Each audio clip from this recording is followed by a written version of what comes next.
ya dalam sebuah keluarga itu memang masalahnya di atas masalah apapun. Masalah keluarga itu di atas masalah segala-galanya. Karena di keluarga ini berlaku selamanya. Sekali lagi, kalau jabatan hanya beberapa tahun dan bisa dipecat juga di tengah jalan, tapi dengan keluarga ini selamanya. Sehingga kalau settingan sejak awal salah, ini akan salah total sampai akhir. Jadi nggak peduli kamu sesukses apapun di luar gitu ya, kalau di keluarganya salah ya bermasalah gitu.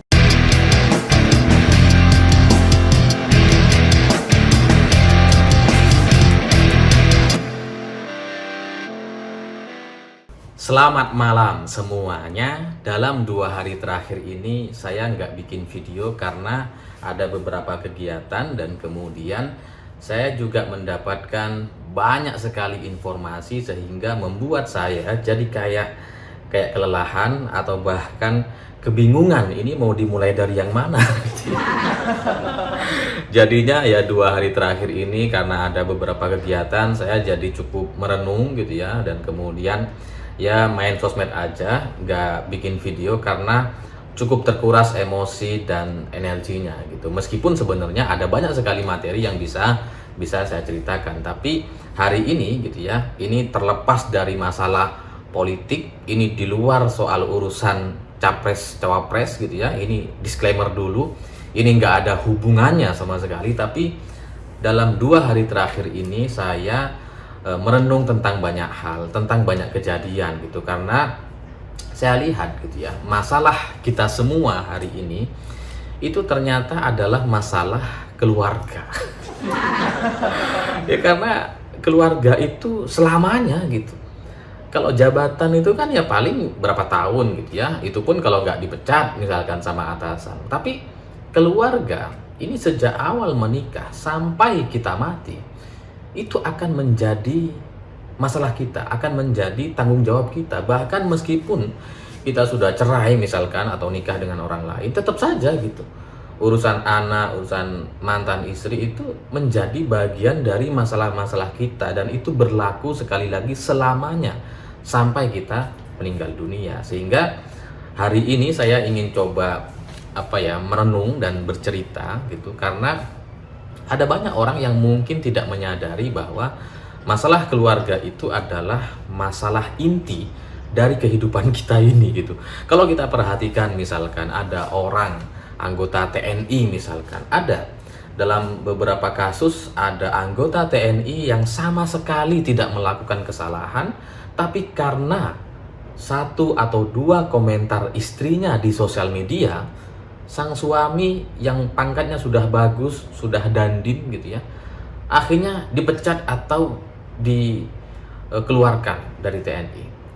Ada juga anggota Polri misalkan yang juga sama, yang sebenarnya suaminya nggak masalah gitu ya, ya sudah melaksanakan tugas dengan sebaik-baiknya, tapi ada istrinya yang kemudian bikin masalah atau bikin gara-gara, itu berimbas kepada suaminya gitu. Ya kalau kita mau bicara lebih detail, misalkan ada juga seperti kasus Rafael Alun misalkan. Rafael Alun itu kalau tidak ada masalah anaknya, kalau anaknya tidak melakukan gara-gara, maka dia sampai sekarang mungkin masih akan menjadi pejabat, dan dia tidak akan kena masalah seperti sekarang gitu. Sehingga dari sini saya menyadari bahwa masalah keluarga adalah masalah yang di atas masalah gitu ya. Karena kalau kita mau lihat gitu ya, dalam kondisi kita, mungkin juga teman-teman mengalami, mungkin saya juga dalam beberapa momen mengalami gitu ya, nggak tiap hari, tapi ada 1-2 kasus atau 1-2 kejadian yang kemudian itu menimpa kita juga. Misalkan kita itu di luar misalkan sukses luar biasa gitu ya, katakanlah kita ini direktur utama dari sebuah perusahaan, atau komisaris, atau CEO, atau intinya pimpinan lah gitu ya, entah itu pimpinan manajer dan sebagainya, pimpinan cabang, pokoknya pimpinan lah di luar. Nah, sebagai seorang pemimpin atau pimpinan gitu ya, maka semua ucapan kita, pernyataan atau perintah kita itu akan dilaksanakan, itu akan dituruti, tidak akan diperdebatkan atau dipermasalahkan atau bahkan disalah-salahkan, nggak akan berani. anak buah kita itu ya sulit untuk kemudian mempermasalahkan atau melawan gitu ya. Kalaupun misalkan ada anak buah yang tidak setuju dengan perintah kita atau usulan atau kerja-kerja kita, maka ketidaksetujuan itu akan disampaikan dengan bahasa yang sangat halus dengan volume yang sangat rendah. Gak akan berani kemudian di hadapan banyak orang kemudian membantah, saya nggak setuju, gak berani gitu ya. Jadi kalaupun kita mendapatkan masukan dari anak buah itu biasanya disampaikan secara tertutup dengan volume yang sangat rendah gitu, dengan bahasa yang sangat-sangat santun dan halus gitu. Tapi ini semua cerita-cerita ini itu hanya berlaku di luar rumah.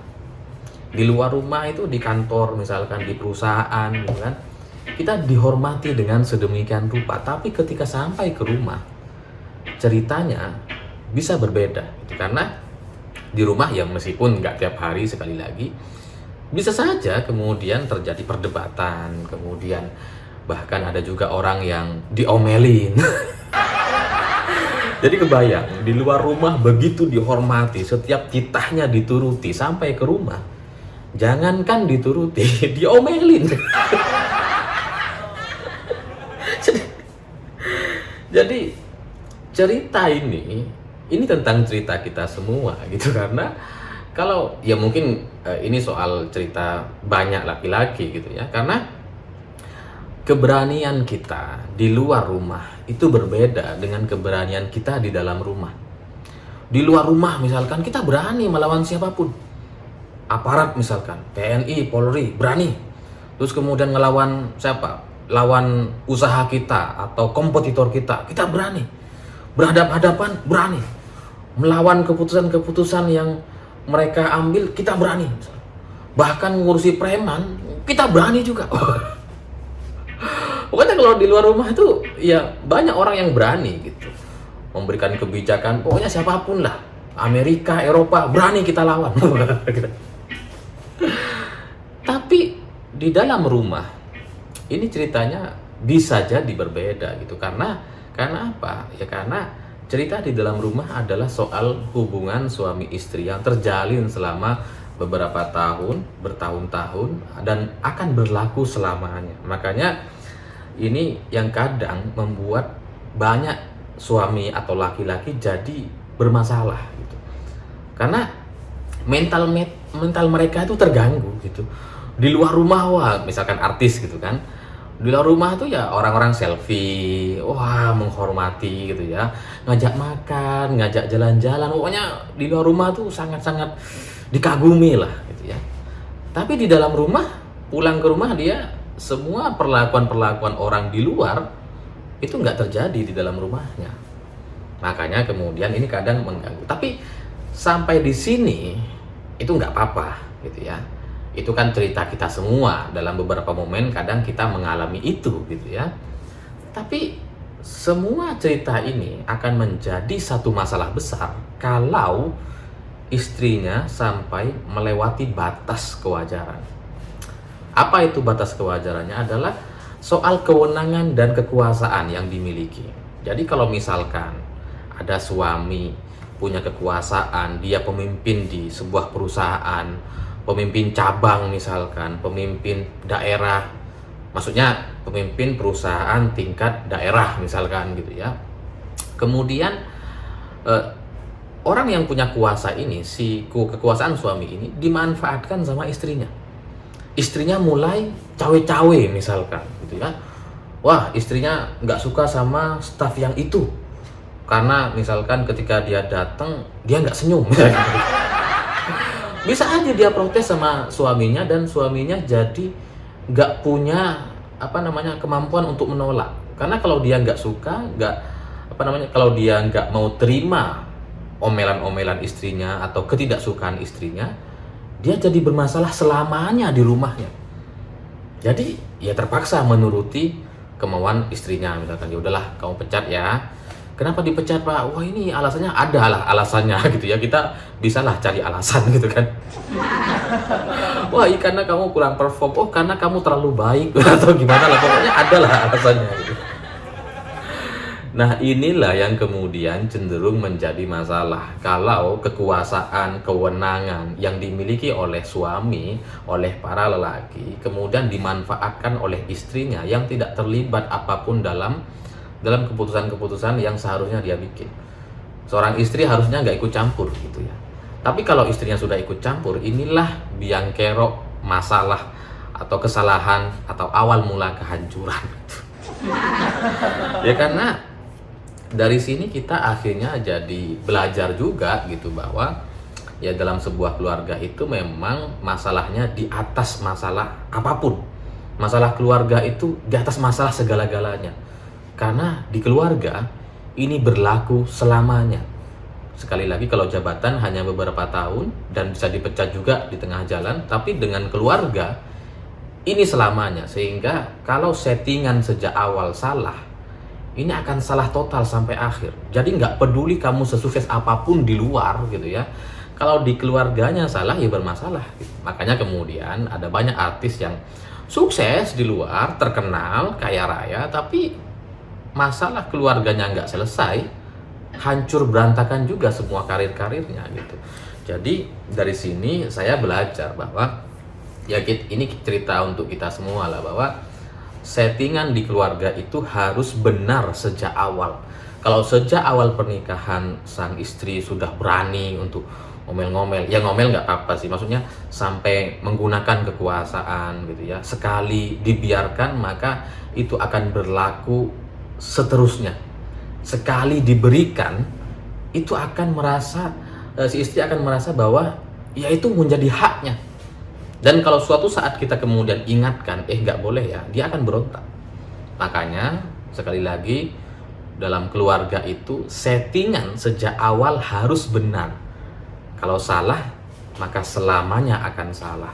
Makanya, dari sini saya juga jadi teringat dengan ajaran agama Islam yang mengajak kita semua umatnya untuk menikah dengan orang yang sejajar, dengan orang yang selevel. Gak bisa misalkan orang miskin nikah dengan orang kaya, ini pasti akan terjadi masalah gitu ya. Saya nggak menyarankan yang miskin nikah dengan miskin, tapi kita berpikir dari level yang sejajar misalkan. Ya kalau sekarang kan udah ada banyak faktor gitu ya. Meskipun nggak sejajar secara ekonomi, bisa jadi sejajar secara pendidikan misalkan. Ya kita cari titik temunya lah gitu ya. Tapi kalau dari berbagai aspek kita berbeda, misalkan ada orang miskin nikah dengan orang yang kaya raya misalkan istrinya ini orang kaya, wah ya minimal terkaya lah di daerahnya atau di wilayahnya gitu ya. Kemudian nikah dengan suami yang orang miskin, orang yang ya nggak punya apa-apa misalkan. Jadi kalau pernikahan ini terjadi sejak awal itu sudah bermasalah. Ini kalau settingannya nggak diatur sedemikian rupa sejak awal, istrinya tidak dididik soal ajaran agama Islam, soal dalam Islam itu istri harus tunduk kepada suami, harus ikut apa kata suami, harus izin kalau mau keluar rumah, harus ya jangan semena-mena terhadap suaminya, jangan sok berkuasa atas suaminya gitu ya. Ini kalau tidak didesain seperti itu, maka ini akan menjadi masalah besar di ujungnya.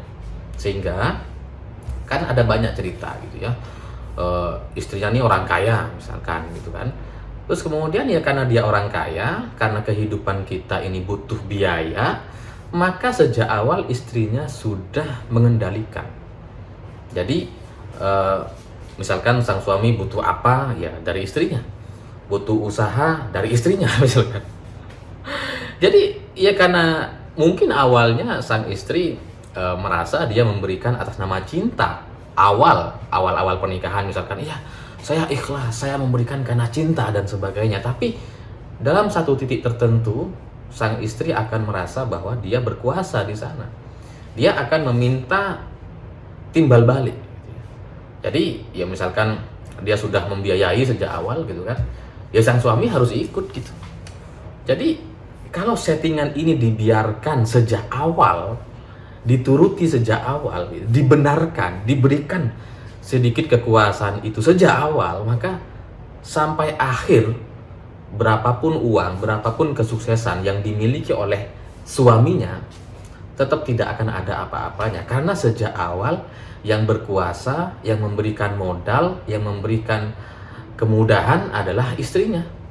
Jadi suami sesukses apapun, udah jadi CEO perusahaan atau dirut sekalipun gitu ya, ya dia akan tetap ikut si istrinya gitu. Kenapa? Karena sejak awal dia yang membiayai, dia dulu yang mengangkat dari rendah, dari bawah gitu ya, sampai kemudian jadi dirut, itu karena ya si istri. Bukan karena apa? Bukan karena usaha atau kerja kerasnya. Nah, pemahaman-pemahaman ini seringkali terjadi dan kemudian menjebak banyak orang, banyak laki-laki yang pada akhirnya dia tidak berkutik gitu, sehingga menuruti keputusan-keputusan atau kemauan-kemauan suaminya. Sehingga ya kalau istrinya bener gitu ya, orang kaya yang berpendidikan, ya sabar, nggak tantrum misalkan gitu ya, yang masih bisa negosiasi, masih bisa berdiskusi, bagus saja. Tapi kan nggak semua, ada juga yang suka tantrum misalkan gitu ya, yang pokoknya kamu harus ikut, kamu harus apa namanya, tunduk gitu ya, pokoknya aku mau ini, gak mau tahu.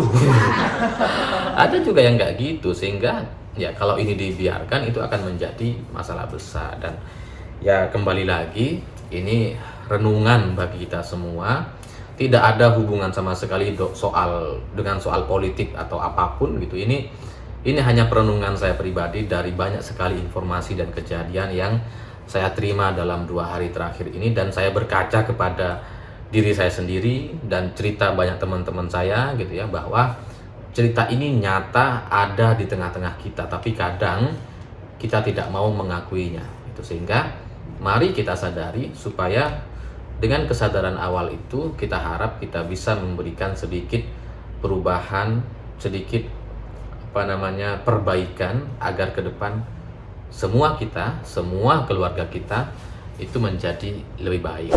Saya pikir itu. Terima kasih sudah menonton. Begitulah kura-kura.